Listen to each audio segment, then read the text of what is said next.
Welcome to the NBA Coast to Coast podcast brought to you by thelines.com. Coming to you from the West Coast, Josh Lander, joined by Nate Weitzer. He's on the East Coast. And we're moving along in the NBA conference finals here. We're going to be looking at game 2 in the West for Friday evening. Definitely want to make sure to subscribe to that page. We've got best bets in this video. Also have play up props up in a separate episode about this game. So continue to follow along all postseason with us. Also want you to head to thelines.com. Use everything that we're putting up on the site right now to help you with these bets and parlays and whatnot that you're making throughout the rest of these postseason in the NBA.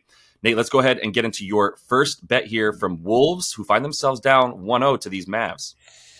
Yeah, not the best start here for people who back the Wolves. I will admit I was wrong in the sense that they could cover Kairuka, and that's why I'm pivoting to kind of the over here. But I think you get better odds if you take both teams to score at least 100, you're plus 105. You take both to go 104, you're plus 200 at DraftKings.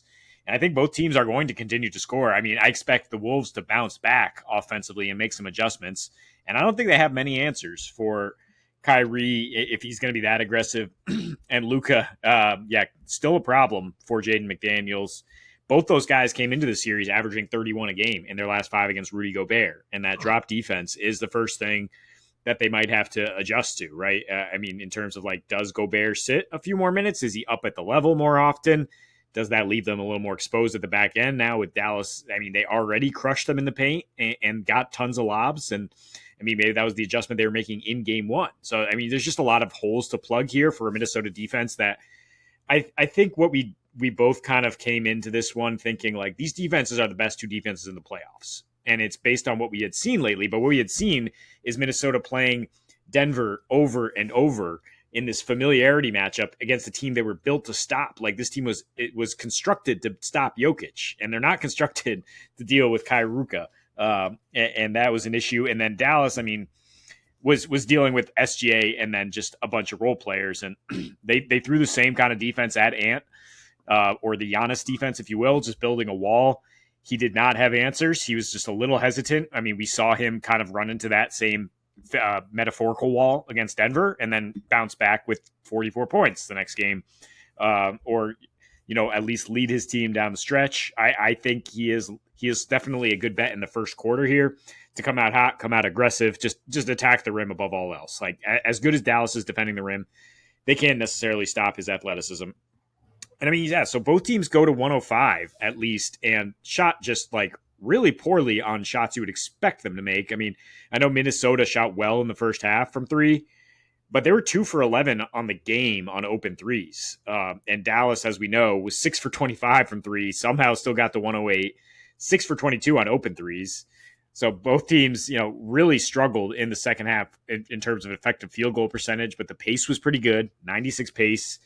Kairuka trading off, both those guys are going to be fresh enough to score down the stretch. And maybe that's another adjustment, is that maybe Ant does not guard Kyrie so much. So he has some legs on offense. Maybe we see more Naz Reid, more Kyle Anderson, less less Rudy Gobert, and Minnesota realizes they're going to have to get a little more versatile on offense to take the pressure off Ant and put some pressure on this Dallas defense. Luka's a problem for sure. And I think it kind of starts with Luka as the problem. I know Kyrie did his thing in the first half of this last game, but Luka's a problem because of the fact that I don't know who you put on him in this series. And the problem becomes as well that if you have to double on him, it just shifts everything for this Minnesota team. That said, I think we're both a little bit even less worried. I really like 101.5 as the team total over for Dallas. Zero qualms, though, with over 99.5 for both teams.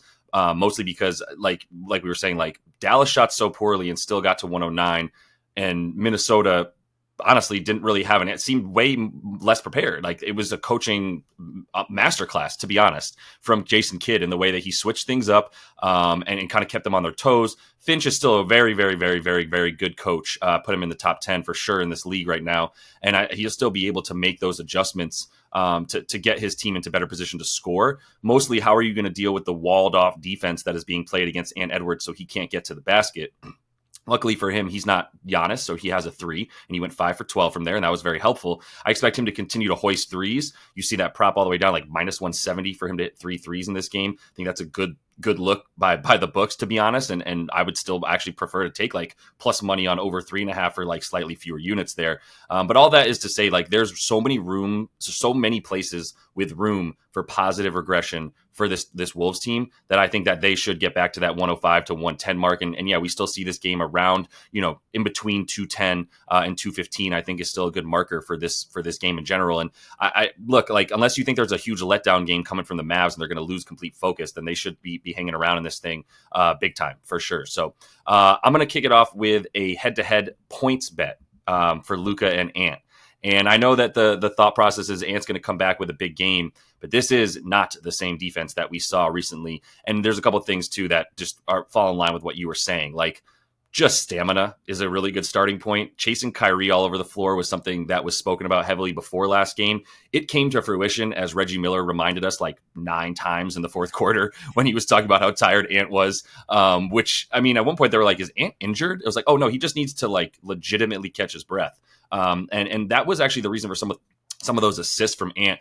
I still wouldn't be like in a rush to go bet overs on his assists, mostly because like a lot of them were just like, I'm so tired. Here's the ball, and then it's just an open 3 or even a contested 3. And Jaden McDaniels was making them. To be honest, was like 3 of those dimes. But more importantly for the points, like Luka has Jaden McDaniels just in jail, like just puts him where he wants him. He's like, here, come here. You're on my right hip now. All right, you know what? You're going to be on my left hip now. And you're just going to be behind me, not in between me and the basket. And also, I'm just as tall as you, so you can't block me from behind like I'm Jamal Murray, right? That's going to be a big issue, I think, moving forward for this team. So I think the combination of Ant's tired play and Luka just getting whatever he wants, man, like that 33 points, honestly, like, I don't know, 5 to 7 of those threes that Luka took, where he missed 7, he was 3 for 10.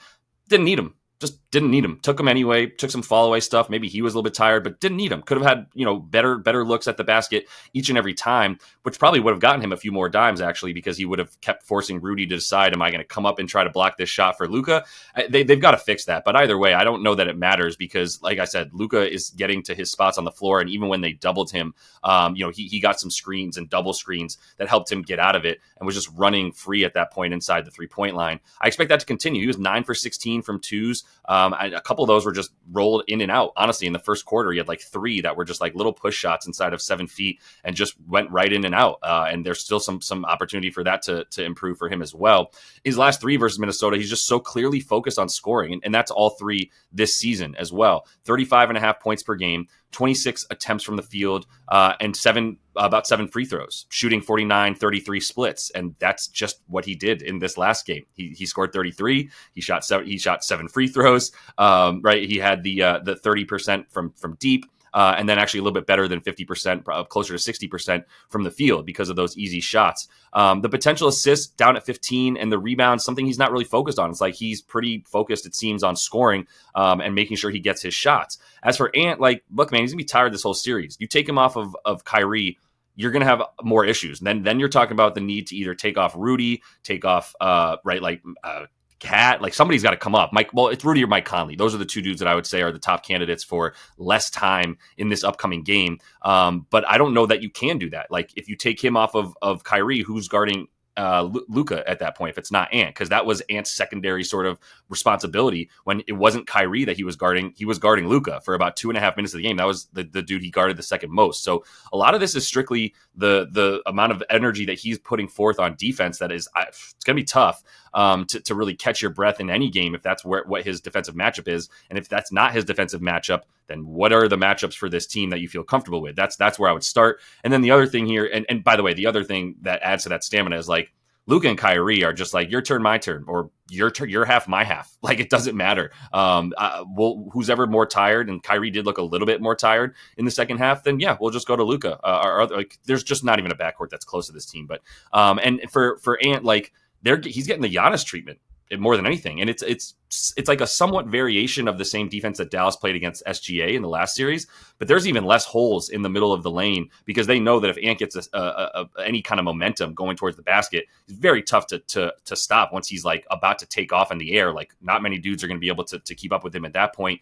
And that'll continue to be a problem. But the solution is instead of just like a 1-1-3, it's more like a 1-2-1 almost, or 1-2-2 almost for the Mavericks, where it's like there's two dudes waiting for him inside the 3-point line once he gets in there, and that proved to work a ton. I don't know why you would go away from that. Continue to make Jaden McDaniels look like Reggie Miller. Great, fine. You're the best 3-point shooter on this team right now. That's a good thing for the Dallas Mavericks, right? And no shade to JMD. It's just like that's not championship winning offense right there. That's just trying to hang around and figure it out. There's going to be some adjustments, but like the best adjustments that I could see is mostly that Ant's just not even going to have the ball in his hands to start. He's playing off ball and gets it in space a little bit more because with him at the top of the key running that type of offense, like he's just not going to be in position to get to the basket itself. So I still kind of like prefer an under for his points. I think Luka gets back to 30 and I don't think Ant gets 28. So I'm going to take Luka minus 1.5 points here. That's fair. No, I totally trust Luka to keep scoring because, yeah, like I talked about, like Luka and Kyrie, they both know if Rudy Gobert is going to be in the drop, it's just give them such a comfort zone. Like I said, both averaged 31 coming into this against Rudy Gobert. I think Minnesota has to switch up here a little bit, but I think Luka will find a way to get 25. Ant will also find a way to get 25. So I'm throwing out that simple SGP for even money here. Originally, I had Kyrie in there to get 20 again, but I honestly don't trust him in terms of his aggression. I mean, he came out hot in that game and then went 1 for 9 in the second half. And, Ant was tired because he actually did lock him up down the stretch. And I think Minnesota would be wise to put Jaden on Kyrie a little bit and Ant on Luka. And yeah, you mentioned Luka did score a little bit in the limited matchups that they had head to head, but I think it's just like less exhausting. First of all, like maybe Luka gets you, maybe you go back on the other end and you're trading baskets, but that could save his wind a little bit because just the speed of Kyrie and the job Jaden did on fast guys like Jamal Murray and Booker, like in the last two series, like I think that's an easy adjustment for them. But I mean, Luka will find a way. These two guys combined to score an assist on 88 points in game one with 67% usage. Like it's just the most reliable thing right now in terms of just where is Dallas going to get offense. And I mean, yeah, you talked about how comfortable he is in ISO when Jaden's on him. He's still going to be comfortable with Ant's on him. I guess what I have to address here is Ant scoring because both those guys obviously got 30 yet again. But Ant, yeah, we've seen this, right? He wasn't aggressive against Denver. He comes right back 44 and he had 11 in the first quarter. Then they lose game 5. He wasn't as aggressive as he could have been. He has 14 in game 6 in the first quarter. So over 6.5 is the line of DraftKings, but I think you can find a 7.5 with better odds in the first quarter. He has to come out and set the tone. He basically said as much, like, I got to get more going to the basket. His average shot distance, 23 feet, and a playoff low 22% usage for the man. I mean, he's got to be better on offense. He's just got to be more aggressive to unlock things for the rest of the team. I expect him to. Coming into this one, he shot 52% or better in 5 of 6 against Dallas. Again, prior to the trade, where they got better rim protection. But I just don't think that there's really, even if he's going up against his teammate Rudy Gobert, that there's a guy who's going to completely keep Ant from getting to the paint if he lowers his head and plays faster, makes decisions, and tries to get to the rim instead of kind of playing in his head and looking like a little bit of a playoff neophyte at times when he's like, oh, what's this they're throwing at me? I think he will adjust and he will score. That's fine. Yeah, I mean, 25. Like, I'm obviously just going to be on the other side, but I'm not saying like Ant's going to get shut down entirely. 25 is still below his core prop. I still think it's certainly plausible, but they're also going to need to get out into transition a bit more. I would say would be a big helpful aspect of all of this because there were plenty of long rebounds that somehow didn't turn into fast break points for Minnesota, right off of those threes that were missed by Dallas, which was terrible. I expect them to be better. Like, how do you shoot 6 for 24 from deep moving forward? That's clearly an anomaly for Dallas, but there still will be a lot of threes as we know from this team going up. So yeah, I think that there's still something there. It's interesting, and not that many threes went up for them comparatively last game, and they were just hitting all their twos. So maybe there's an adjustment there, but I think there was obviously like a let's take away the 3-point line kind of understanding from Minnesota. Either way, for Ant, like we'll just leave it at that. We'll see what happens here. Both can easily hit, and I have zero qualms with it, obviously. So I'm going to close it out with a same game parlay for one man, and that one man is named PJ Washington, and I'm taking 2+ threes for him, combining it with 5+ boards. This is just something he's done pretty consistently this playoffs, and he was 2 for 8 in this last game. So I would say there's still opportunity for him to regress back to the mean of 3 for 8 would be about his average, as he's been doing consistently throughout the playoffs, and also just the amount of shots continuing to be like what they need. That's been their best sort of offense. Is like, well, we've got this outlet here who's been our best spot up shooter in PJ Washington. He keeps Cat from down low as well, because Cat and Rudy together has been an absolute rebounding machine in and of itself. When you put them both together on the floor, they've dominated the boards in that sense. When they have both those guys out there, it's pretty awesome to be able to have a weapon like PJ Washington, who's really still a very good, strong power forward, but is such a good spot up shooter that he's able to sort of spread the floor in a way that helps them also crash the offensive rebounds. For the boards, or for the boards for PJ is what I'm trying to get at. 13 rebound chances, 7 boards in this last game. In the playoffs, he's at 12 and 6.8, right, that he's averaging. And really, if you just don't worry as much about the Clippers series when he just was sort of still sleepwalking through the playoffs, it seemed like. And honestly, the Mavs, I believe them when they say that they like came out slow in that series and were trying to figure it out, because they looked like they were coming out slow, and they actually did not look like the same team that they look like now, where things are firing on a lot more consistent basis with those cylinders firing. That's you get the thing I'm trying to say here. But now that they are in this position where PJ is so important to both rebounding and shooting, this feels like a great bet. He if you take out those 4 straight unders that he had in the last 4 games in terms of his rebounds, he averaged 5 boards in the last 4 against the Clippers, and he's still at about 7 rebounds per game in these playoffs. And since that time, since the Clippers series, he's at 8.1 rebounds per game on 12.8 chances. So basically what he did in this last game, about 13 rebound chances and got 7. So I still feel, I mean, I don't hate the core prop at over 5.5 boards. It just wasn't that much juice lost to just take it at 5, which is something that he's done in 95% of the games he's played, because he's gotten 5 rebounds in 5 different games in these playoffs. So it just felt like a much more comfortable number to bank on, since that's the number that he's landing on for these rebounds more than any other. And the reason that I went for it, the reason I didn't really want to just mess with points and rebounds and took the threes prop instead was the fact that he took 8 of his 10 field goals from deep last game. And that's going to continue to be something we see. He's not going to be able to just get all the way to the rim with Rudy in there, to be honest. And also, honestly, Nas, like, who's just turned into a rim protector right before our eyes this playoffs, as he did such an amazing job on Joker, and then came back in this last game and did a pretty good job as well when he was in there on the boards. Actually ended up playing against Gafford a little bit more, while Lively was busy carving up Rudy Gobert on the offensive boards and defensive boards as well. And so, yeah, the threes for him, they're going to continue to be there. Like, he's going to take another 8. Like, I don't see it going lower than 6 or 7. And I easily think he's good for 2, as long as he's taking 6 to 7 threes as his sort of floor at this point, which, like I said, will continue to be something he has to do. He might even see a couple more threes in this game if the Wolves decide that they're really going to focus on taking away easy 2s for Kyrie and Luka, which is easily, to me, what won them that game on offense for Dallas was those easy 2s from both of those guys. And that was almost like a switch up, where it was like they expected the Mavs to shoot 3s and they didn't. And PJ was the only one getting those open 3s. He's much better from the corner. He played a lot above the break. I think there's still opportunity for him to get down a little bit lower into the corner and hit those 3s this game. But with Cat, on the floor, covering him the whole time, they guarded each other the whole time. You're going to continue to see him being in position to like get those 3s out there on offense. And then on defense, he's going to be guarding Cat the whole time in a way that, like, okay, well, he's either going to get driven into the lane and have to rebound off of that. But either way, the positioning for him is what I'm getting at here for the rebounds. And I like both those props for him in this game. I'm proud of you, bud. This is a real conservative, real good bankroll builder, parlay, where it seems highly likely to hit. I mean, 8 straight games hitting 2 threes for PJ since he got hot at the end of that Clippers series, as he detailed, shooting 46% from 3. And I mean, he's cooled off a little bit since, but like 2 threes has been the floor.